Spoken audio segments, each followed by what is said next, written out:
Bismillahirrahmanirrahim. Sambil makan, yang makan kue silakan.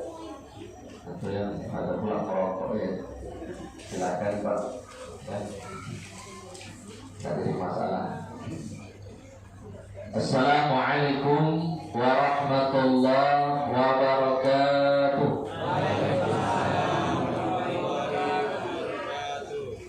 Bismillah walhamdulillah wassalatu wassalamu ala rasulillah wa ala alihi wa sahbihi wa mawala. Subhanalladzi asra bi'abdihi laylan minal masjidil haram ilal masjidil aqsa. Nahmaduhu wa nasta'inuhu wa nastaghfiruh wa na'udzu billahi min shururi anfusina wa min sayyi'ati a'malina. May yahdihillahu fala mudilla lahu wa may yudlil fala hadiya lahu.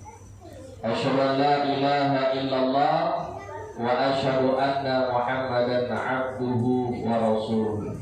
La nabiyya ba'da, amma ba'du. Yang kami hormati Ketua Masjid sekaligus jajarannya, yang kami hormati pemerintahan RT RW, dan tadi sampaikan juga mantan RT, asal jangan mantan ustadz saja. Mantan RT itu biasa pergantian jabatan. Yang kami hormati tokoh-tokoh masyarakat, Pak Haji ya, di Samsul, kemudian Pak Haji Pertamina, kasus namanya saya lupa. Pokoknya haji-haji lah semua Allah. Yang kami hormati dari Mama Alim Ulama dari Pandai, seluruhnya Bapak Ibu, yang kecil tidak disebut nama, yang besar tidak info gelar. Insyaallah kita semua yang hadir malam ini adalah hamba-hamba Allah yang dimuliakan Allah Subhanahu wa ta'ala. Amin ya rabbal alamin. Bapak Ibu yang dirahmati Allah Subhanahu wa ta'ala, sebelum saya menyampaikan isi ceramah tentang Isra Mi'raj Nabi besar Muhammad sallallahu alaihi wasallam, untuk menjaga mungkin sebagian kita ada kekhawatiran yang telah dirasakan oleh seluruh manusia di bumi ini, sudah tingkat internasional, yang disebut dengan COVID-19, itu bahasa kampung awak, bahasa Indonesianya corona. Maka saya awali membaca Sayyidul Istighfar. Jadi Bapak Ibu ikuti saya, karena keutamaan Sayyidul Istighfar ini adalah, kata Nabi Sallallahu Alaihi Wasallam, barang siapa yang membaca doa Sayyidul Istighfar di pagi hari, kemudian dia meninggal di sore hari, maka Allah Subhanahu wa ta'ala mengampuni dosanya dan dia dijamin masuk surga. Barang siapa yang membaca Sayyidul Istighfar ini di waktu malam, kemudian di pagi hari dia meninggal dunia, maka diampuni dosanya dan dia dijamin masuk surga. Maka dari itu, sebelum kita menyampaikan ceramah Isra Mi'raj, Bapak Ibu, saya menginginkan untuk diikuti bacaan saya. Gimana Bapak Ibu, siap? Siap. Mana tahu pula saya habis ceramah mati, atau Bapak Ibu habis dari sini mati. Memang mati itu urusan Allah, tapi kita harus bersiap-siap. Bismillahirrahmanirrahim. Bismillahirrahmanirrahim. Allahumma anta rabbana wa anta khalaqtana wa nahnu abduka wa nahnu ala abdika wa wa'ika mastata'tu na'udzu bika min syarri ma sana'tu wa nabulaka bi ni'matika 'alaina wa nabulaka bi dhanbi faghfir li fa innahu la yaghfiru dhunuba illa anta. Amin ya rabbal alamin. Kalau Bapak Ibu belum hafal, ditulis di rumah, ditempel di dinding. Atau Ibu ditempel di dapur sambil masak, diucapkan. Jadi kita sudah ada persiapan. Ini mana tahu pula saya kena corona langsung mandi, insya Allah kita sudah baca doa tersebut. Jadi Bapak Ibu baca itu dibaca pagi, kemudian dibaca malam. Bapak Ibu dirahmati Allah Subhanahu wa taala. Baiklah, kita akan menyampaikan yaitu ceramah tentang Isra Miraj Nabi besar Muhammad sallallahu alaihi wasallam. Pertama sekali adalah yang mana tadi telah dibacakan ayat suci Al-Quran oleh Ustaz kita, yaitu surat Al-Isra ayat pertama.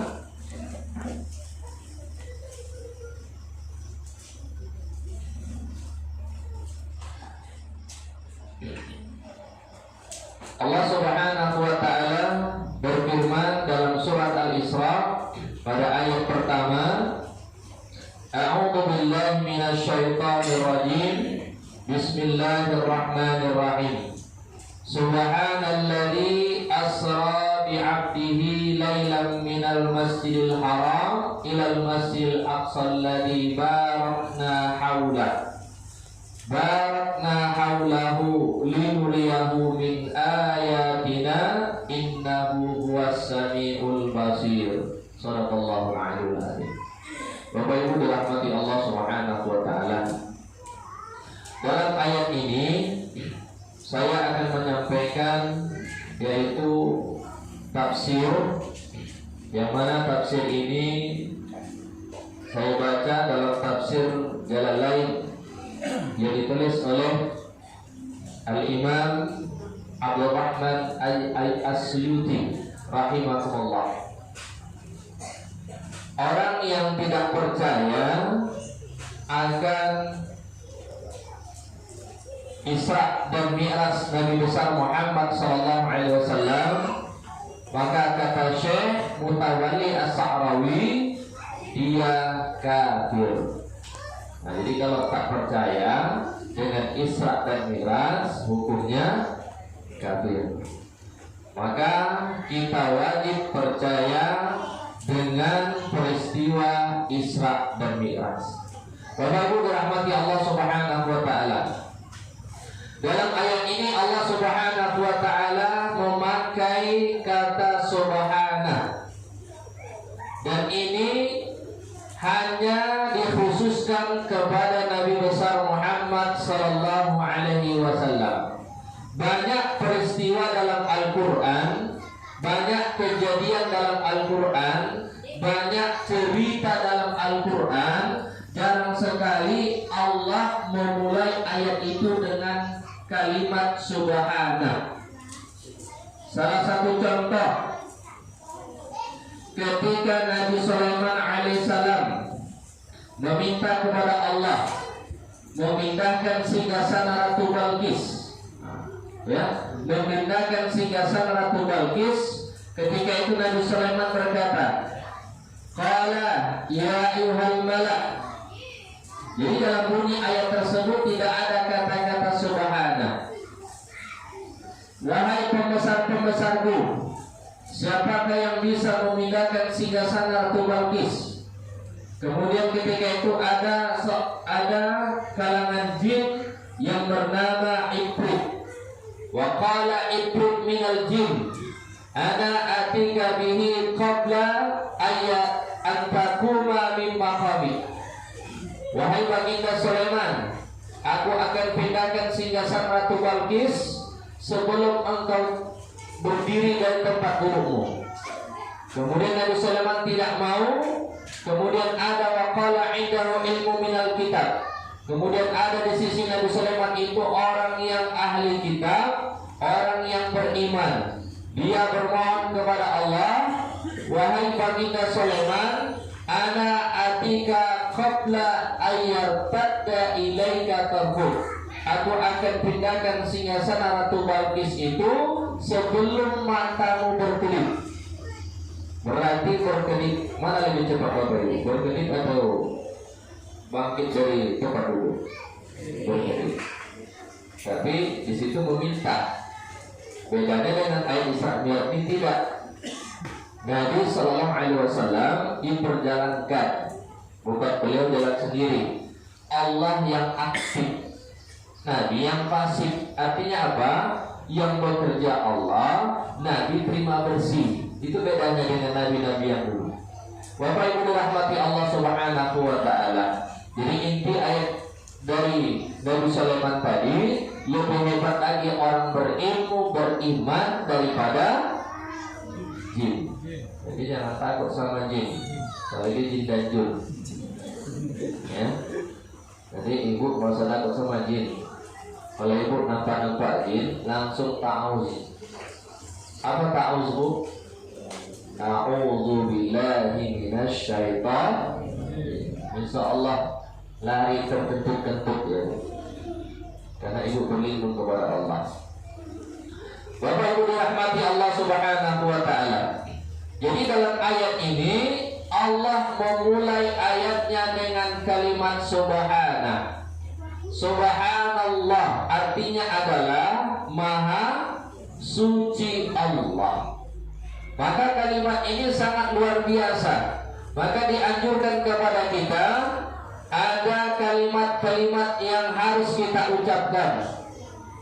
Al-kalimatani khafifatani fil lisan, thaqilatani fil mizan.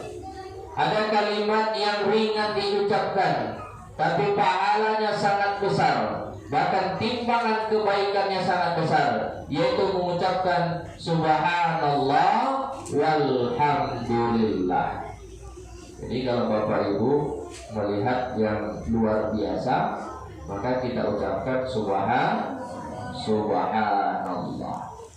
Ini kadang ada pula orang kebiasaan nampak yang luar biasa, atau nampak pelangi setelah hujan sore kan nampak biasa pelangi dulu, atau hujan pagi. Karena tak terbiasanya mengucapkan subhanallah, apa yang diucapkan? Seperti burung.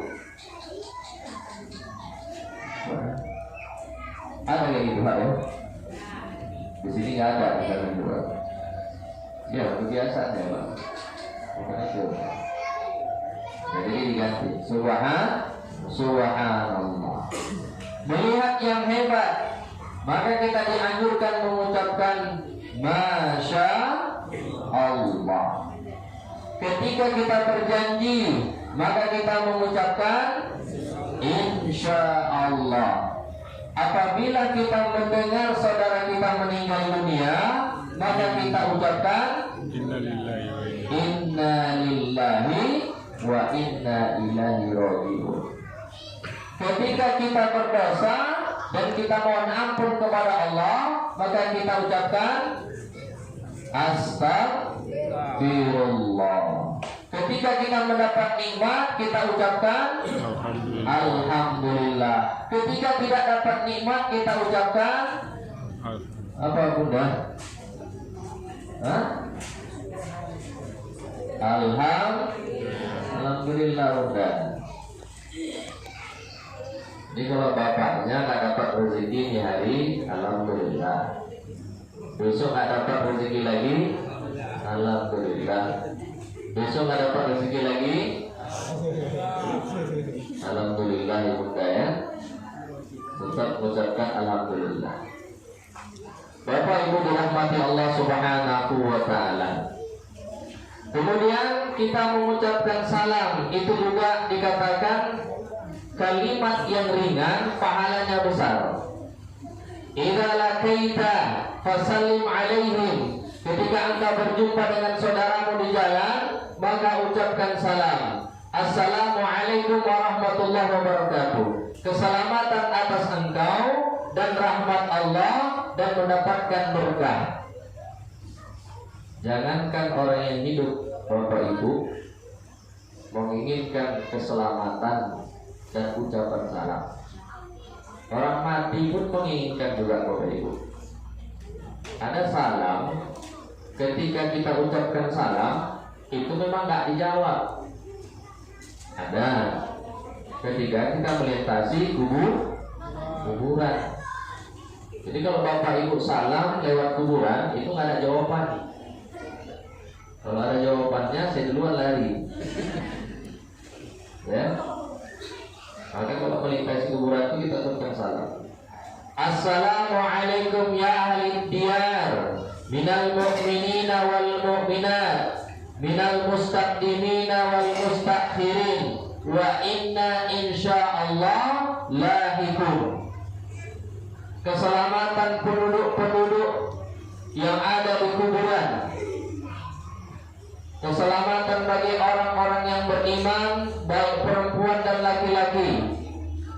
Kemudian insya Allah saya akan menyusul kalian. Nah, itu artinya apa? Jadi dalam kuburan itu dianjurkan kita mengucapkan salam. Tapi jangan kayak anak muda sekarang, jumpa Mas Bro, ya. Jadi budaya-budaya seperti kita ganti dulu. Ucap salam dulu baru bilang Mas Bro. Boleh tak salam, tapi salam dulu. Dan salam kedua yang ada balasnya itu ketika habis sholat. Ketika Pak Imam mengucapkan Assalamualaikum warahmatullahi. Assalamualaikum warahmatullahi. Jangan pula makmumnya jawab Waalaikumsalam Pak Imam. Baca sholat kita Pak Ibu. Nah, itu salam dan jawab. Yang jawab itu adalah paling. Bapak Ibu dirahmati Allah Subhanahu wa taala. Jadi itu kalimat-kalimat yang ringan, yang mudah sekali kita ucapkan. Bahkan Nabi sallallahu alaihi wasallam bersabda, "Man lisanuhu ratbun min zikrillah." Barang siapa yang lidahnya basah dengan berzikir kepada Allah, maka dia akan dimasukkan ke dalam surganya Allah. Dan dalam hadis lain dikatakan, man qala fi akhir kalamihi la ilaha illallah dakhalal jannah. Barang siapa yang mengakhirkan ucapannya dengan kalimat la ilaha illallah, dia dijamin masuk surga. Bapak Ibu dirahmati Allah Subhanahu wa taala. Cuman harus kita biasakan. Kalau nggak dibiasakan susah. Kadang kalau ibu lagi marah, apa diucapkan Bu? Kira-kira? Hah? Kalau ibu lagi marah, apa diucapkan Bu? Oh, bujiak leh. Tahu apa disebut ya? Kadang yang dulu-dulu tersobuk lo kan.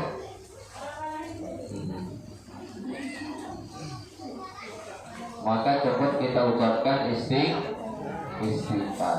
Astagfirullah. Jadi untuk detik-detik sekarang ini kita memperbanyak istighfar Bapak Ibu. Karena Nabi Shallallahu Alaihi Wasallam itu, wallah demi Allah, inni astaghfirullah mi'ah marrah. Sesungguhnya aku beristighfar dalam satu hari itu sebanyak 100 kali beristighfar. Bayangkan itu. Kalau kita hanya mengandalkan sholat 5 waktu kali 3, 15, tak cukup. Maka kalimat istighfar itu boleh diucapkan di luar daripada sholat, walaupun tidak berwudu. Boleh. Ibu sambil nyapu istighfar. Nah, jadi sudah ada senjata duluan sebelum corona menyerang. Ya. Ibu masak istighfar. Mantap. Pokoknya kalau ada lagu-lagu zaman sekarang tuh gak usah lagi buka zamannya lagi. Ya nanti ibu sambil kulit kucuk rutari ya. Mama yang suka yang dia. Tolong nyanyi sekarang ganti dengan istighfar. Bapaknya begitu juga. Ketika kerja tidak sibuk kali duduk istighfar. Ketika berdagang istighfar. Tapi ketika orang beli janganlah pulang. Pak itu berapa Pak Cik? Astagfirullahaladzim. Nah, takut orang belinya. Ya, jadi sesuai pula tempat porsinya. Ditanya barang berapa dia istighfar astagfirullah. Jadi dari santai kita istighfar. Memperbanyak istighfar. Itulah senjata. Kalau dirahmati Allah Subhanahu wa taala. Kata Nabi sallallahu alaihi wasallam, "Man aksarul istighfar." Barang siapa yang banyak istighfar, ja'alallahu lahu min kulli hammin makhraja. Allah Subhanahu wa taala akan memberikan jalan keluar di dalam kesedihannya. Di dalam kesedihan kita, mungkin ada saudara kita yang kena penyakit, meninggal, kena virus, kita kekhawatiran, kita istighfar, maka Allah beri jalan keluar. Wa min kulli dhiqin makhraja. Dan dari segala kesempitan hati kemudian Allah lapangkan. Nah, jadi hati yang sempit itu, hati yang galau itu, kita istighfar kepada Allah, maka Allah akan lapangkan dada kita. Kemudian wa yarzuqhu min haitsu la yahtasib. Kemudian Allah Subhanahu wa taala memberikan rezeki tanpa diduga-duga. Bapak Ibu dirahmati Allah Subhanahu wa taala. Saya bercerita sedikit tentang rezeki. Nah, ini manfaat daripada istighfar. Banyak sekali manfaatnya. Ada seorang ulama bernama Hasan Al-Basri. Ketika datang seseorang, "Wahai imam, saya sedang sakit." Maka kata imam para ulama tadi, banyak-banyak istighfar. Kemudian pasien kedua datang lagi, "Pak Imam, saya belum dikaruniai seorang anak." Kemudian Pak Imam tadi menjawab, banyak-banyak istighfar. Kemudian datang lagi, "Pak Imam, saya dalam keadaan miskin." Kemudian kata Pak Imam tadi, banyak-banyak istighfar. Alhamdulillah, dengan istighfar itu Allah kabulkan. Ada seorang pedagang yang menjual roti gandum. Nah, jadi kalau Arab itu kan suka namanya roti gandum, Bapak Ibu. Ketika itu alhamdulillah, karena dia banyak beristighfar 100 kali dalam satu hari, bahkan lebih. Gandumnya kemudian Maliki, kemudian Syafi'i, kemudian Hambali. Nama aslinya adalah Ahmad bin Hambal. Hafal 1 juta hadis. Kemudian tukang roti tadi menawarkan untuk bapak tersebut, imam tadi tidur di rumahnya. Kemudian imam tersebut, ulama besar tadi, melihat apa yang dikerjakan di rumah. Ketika mengadu adonan gandum tadi, bapak tersebut sambil istighfar, astagfirullah, astagfirullah. Kemudian ulama Ahmad bin Hambal tadi, sebelumnya tidak tahu dia seorang ulama, bertanya, "Bapak, apakah setiap hari, setiap bekerja istighfar?" "Iya, benar." "Apa yang Allah sudah kabulkan?" "Alhamdulillah Pak, saya bisa beli rumah, beli tanah, bahkan bangun masjid." "Doa apa yang Allah belum kabulkan kepada Anda?" "Ada satu yang belum." "Apa itu?" "Saya ingin berjumpa dengan ulama besar yang bernama Ahmad bin Hambal, yang hafal hadis 1 juta hadis." Subhanallah, Masya Allah, ketika dia mengucapkan itu, disitulah bapak tersebut mengaku, sayalah Imam Ahmad bin Hambal yang Anda sebutkan itu. Subhanallah, itulah asbab daripada perbanyak istighfar. Bapak Ibu dirahmati Allah Subhanahu wa taala. Andailah ibu kalau sakit dalam 1 bulan, kan sekali sakit, nggak boleh sholat, nggak boleh puasa, nggak boleh pegang Quran, apalagi baca Quran, nggak boleh masuk masjid. Yang boleh apa, Bu? Istighfar. Boleh istighfar, Bu, ya, atau berzikir boleh. Karena yang 5 itu tidak boleh. Bapak Ibu dirahmati Allah Subhanahu wa taala. Jadi inilah yang disebut dengan kalimatut thayyibah. Kalimat yang mulia, ringan tapi pahalanya besar. Karena ada juga pahalanya besar tapi modalnya besar. Contohnya pergi haji. Nah, pergi haji itu kan modalnya besar. Meninggalkan anak, kemudian banyaklah. Kemudian bangun masjid, nah seperti masjid kita ini kan modalnya besar. Ya mudah-mudahan cepat selesai ya Pak Haji, insyaallah. Amin. Modalnya besar, tapi ini hanya modalnya sedikit. Apa itu? Mengucapkan kalimat thayyibah. Salah satunya adalah beristighfar kepada Allah Subhanahu wa taala. Bapak Ibu dirahmati Allah Subhanahu wa taala. Kemudian kalimat berikutnya adalah alladzi asra. Asra ini berasal dari kalimat sara yasiru, artinya berjalan, menjadi fi'il majhul yaitu asra. Asra yasri sar'an, artinya adalah diperjalankan. Siapa yang diperjalankan? Bi'abdihi, hambanya, yaitu Nabi besar Muhammad sallallahu alaihi wasallam. Berarti Nabi itu diperjalankan, bukan keinginan Nabi tapi keinginan Allah Subhanahu wa taala. Bagaimana contohnya itu? Contohnya beginilah. Mama saya pergi ke Pekanbaru kurang lebih 3 jam, PP 6 jam. Ketika saya pergi kemudian pulang, ada semut masuk kantong. Bapak Ibu, semut masuk kantong. Setelah saya pulang ke Pekanbaru, semutnya keluar. Sebab itu semut tadi cerita sama semut, Bapak Ibu. Kata semut tadi, saya baru PP dari Pekanbaru. Kata semut dengan rakyat semut lah gitu Pak ya. Otomatis semutnya yang lain terkejut. Kalau semut langsung jalan kaki dari Ujung Batu ke Pekanbaru, mau berapa jam sampai itu? Berapa hari? Begitulah istilah diperjalankan. Jadi hanya 6 jam PP semut tadi dari Ujung Batu ke Pekanbaru.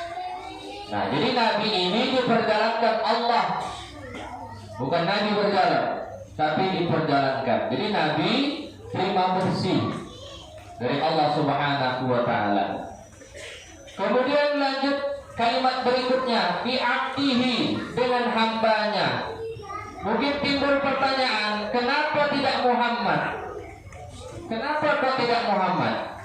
Ulama tafsir mengatakan ada 2 maknanya disebut dengan hamba.